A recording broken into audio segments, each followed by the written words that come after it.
ప్రజా Telangana TV news కి స్వాగతం సుస్వాగతం. జీవన ఎందుకంటే నేను గెలిచి ఎట్లా మంత్రిని అవుతా నిజమా? సమర్థుడు ఎవడేం చేస్తుంది కదనే, ఎవడేం చేయాలి కదా. రేవంత్ రెడ్డికి నా మీద విశ్వాసం ఉందని చెప్పండి. ఇవాళ ఏదైతుందో నిజామాబాద్ పార్లమెంట్ అందరు పార్టీ అంతా నన్ను కరీంనగర్ షిఫ్ట్ చేసిండే. అందరూ ఇదేందా జీవన్ టికెట్ అనౌన్స్ చేస్తలేరు, అసలు ఇస్తారా అయ్యారా?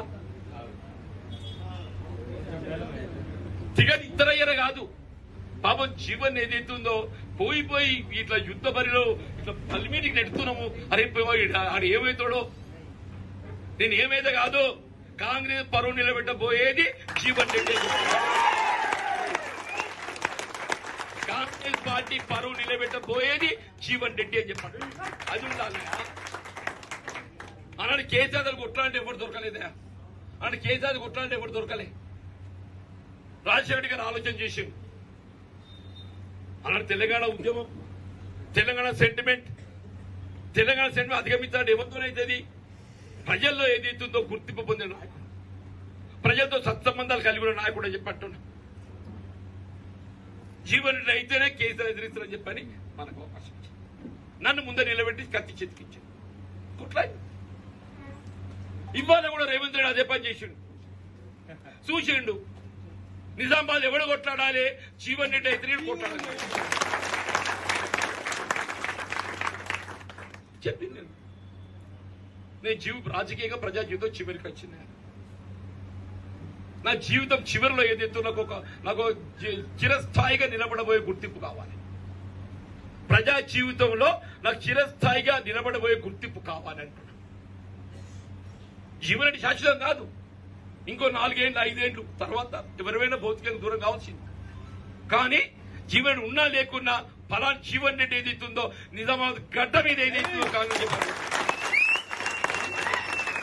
అది నాకు కావాలి. జైత్యాల ప్రజలు ఏదైతుందో, నన్ను ఏదైతుందో, అబ్బా మా జైత్యాల గుర్తింపు తెచ్చినాడు జీవన్ రెడ్డి అనుకోవాలి. తృప్తి ఏముంటుందే? నాకు ఆ తృప్తి అది వాళ్ళ వస్తే మీతో వస్తుంది చెప్పండి. కూడా చెప్పినా సరే, అది ఏమన్నా కానివా, నాకేదైతుందో జైత్యాల నియోజకవర్గానికి సంబంధించి ఈ రక్షిత మంచినీటి పథకాలను పునఃప్రారంభించాలి. Birpur filter bed, Raikal filter bed, Jagtial Polasa filter bed 15 కోట్లు మంజూరు తెచ్చి ఇంకో టెండర్ పిలిపించిన.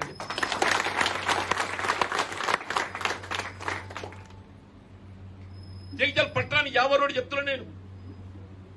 నేను కూడా 60 ఫీట్లు చేసిన. 6 నెలల 100 ఫీట్లు చేస్తే 6 ఏమన్నా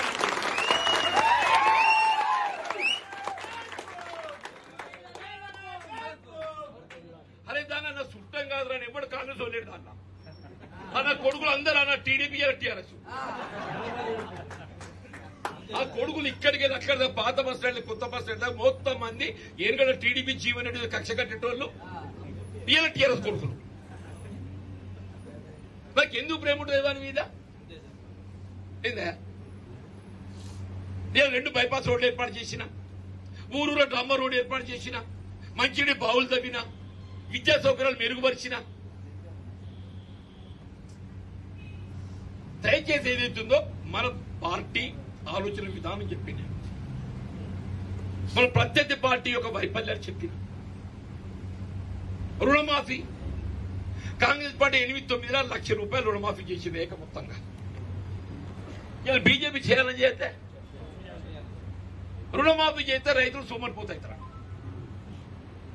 అదే అంబానీ అదే లాంటి పెట్టుబడిదారులు మాఫీ చేస్తే, NPA account, non productive account చేస్తే వాడు సోమరిపోతుగాడే. ఇలా నేను చెప్తున్నా, రేపు ఖరీఫ్ పంట నాటికి ఏదైతుందో మీరు పైసా చెల్లించకుండా మీకు రుణమాఫీ చేపించే బాధ్యత మాది.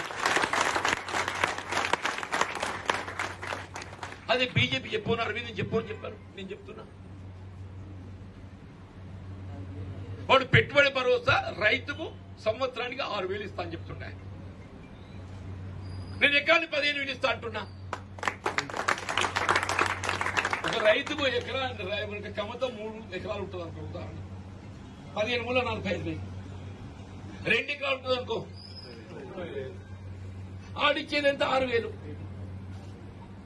మన కాంగ్రెస్ పార్టీ ఇచ్చేది ఎంత?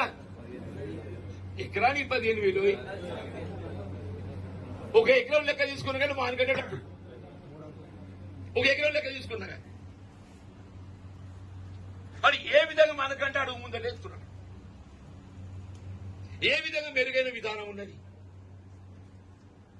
కాంగ్రెస్ పార్టీకి భారతీయ జనతా పార్టీకి ఏ విధంగా మెరుగైన విధానం ఉంది అని చెప్పండి.